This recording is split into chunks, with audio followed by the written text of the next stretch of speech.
और आज यहाँ पर आप आए दिल्ली प्रोडक्टिविटी काउंसिल एक बहुत ही महत्वपूर्ण संस्था है जो राज्य में प्रोडक्टिविटी बढ़ाने के लिए और इंडस्ट्री, एकेडमिशियंस और स्किल्ड मैन पावर, इनके बीच का इन तीनों के बीच का एक मंच के रूप में काम करती है। इन्होंने जो transforming Delhi into a world class capital में बहुत बहुत महत्वपूर्ण एक्सपर्ट्स के साथ चर्चा करके एक पुस्तक और कुछ लेखों को संग्रहित किया है, जो अपने आप में दिल्ली की ट्रांसफॉर्मेशन में, दिल्ली के विकास में एक महत्वपूर्ण योगदान है। मैं संपत तोष्णीवाल, दिल्ली उत्पादकता परिषद के अध्यक्ष का दायित्व मेरे पास है।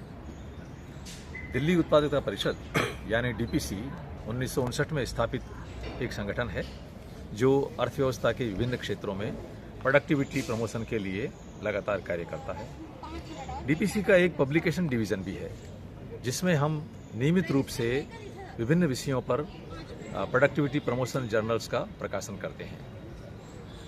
आज हमने एक विशेष इसके इशू का विमोचन कराया है। उस इशू का टाइटल है Delhi transforming into a world class capital. हम सब जानते हैं देश का अमृतकाल चल रहा है और प्रधानमंत्री जी ने, भारत सरकार ने 2047 तक भारत को विकसित राष्ट्र बनाने का लक्ष्य रखा है।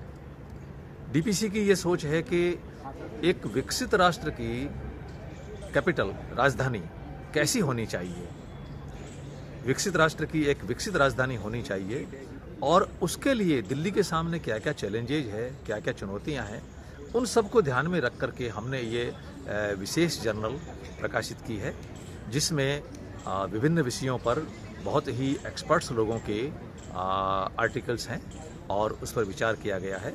आज मंत्री महोदय ने, जिनके पास दिल्ली का गृह मंत्रालय, पावर, अर्बन डेवलपमेंट और इत्यादि जिन मंत्रालयों के प्रभारी हैं, उन्होंने भी आज हमें ये कहा है कि इस इतनी महत्वपूर्ण जर्नल का वाइड सर्कुलेशन हो, दिल्ली के सभी पॉलिसी मेकर्स में, सरकार के पॉलिसी मेकर्स में, प्रशासन में, सभी संगठनों में, सभी लाइब्रेरीज में ये जाए, ऐसा हमारा प्रयास रहेगा।